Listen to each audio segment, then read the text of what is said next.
Guys, deluded. Now, I've spoken about Danny Welbeck before in regards to his contract stuff, but I feel we need to speak about him again because he's at the he was at the World Cup, and although he didn't get that many minutes, it was a case of out of sight, out of mind. So I mean, his future's got to be in air. His future's got to be in the balance of sorts. People, I mean, few people polarize opinion as much as Danny Welbeck. You either can see his use for the team, his ability to work the channels well, work for his team, his physical attributes, his playmaking attributes of sorts. You either see the benefits of that and kind of accept that he's never going to be a clean finisher, and it will at some point be comical the amount of misses he misses, or do you just think he's just not good enough and you don't use him in your squad? Personally, I believe the first option, he's useful in the squad. Clearly, he's not good enough to lead the line. No disrespect, Wells, because I've got time for you and time for what you bring to the football team.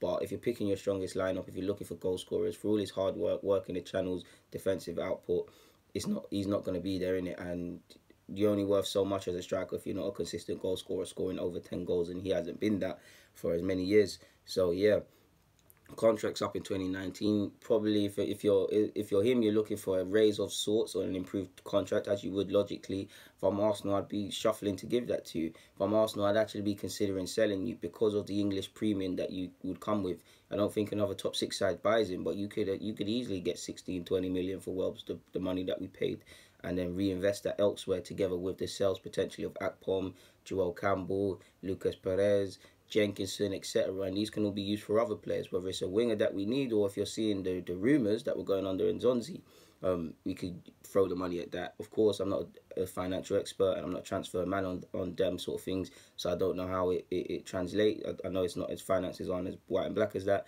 but you get where I'm going on that aspect. So a decision's going to have to be made with Welbs. I mean, he could probably afford to come and do pre-season. He didn't play that much. So a decision needs to be made. His contract's up in 2019.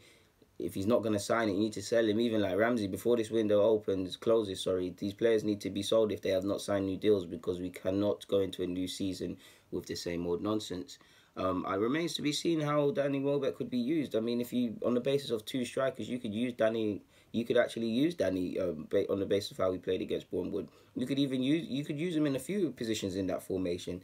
But a decision has to be made on Danny Welbeck without a doubt. Like, he doesn't score that much. On one hand, he doesn't score. You're picking your strongest team. He's probably not there, but you could say the case he is because of what he gives you defensively. He's never going to be clinical. He is on, I wouldn't say high wages, but he is getting paid a decent packet. His contract's up. I mean, if you're honest, are you going to renew it for sporting performance reasons? No, because if you have to consider his fitness, he's had a lot of injury issues as well. We've obviously got Eddie coming through and a couple other young bulls to free up a spot. But also, Danny Welbeck is English. He is an extreme professional, similar to Czech, whether they make mistakes or not. They're never out here waffling on Twitter and things. So a serious decision has to be made. And I'd assume Emery knows all about him, but we'll see what happens in that regard. But yeah, a decision has to be made on Danny Welbeck. And either way, him and Ramsey, I don't want to see them going into the new season with the same old crap, because I can't. 1 minute it's Wenger's future, before that it's Alexis's future, last year it was Wilshere's future. I'm tired of futures being up in air. I just wanted to deal with sporting matters, because I do believe a lot of the on-field antics is clearly, it's not even I believe that, you know it yourself, people. A lot of this on-field nonsense that we come with as a football club is why we're not really succeeding, because a lot of these players are fickle, and I don't want to say they're weak mentally because it's not fair, but they're not of a certain cloth. And so you can see the pressure. They're playing with handbrakes more often than not when they play for us.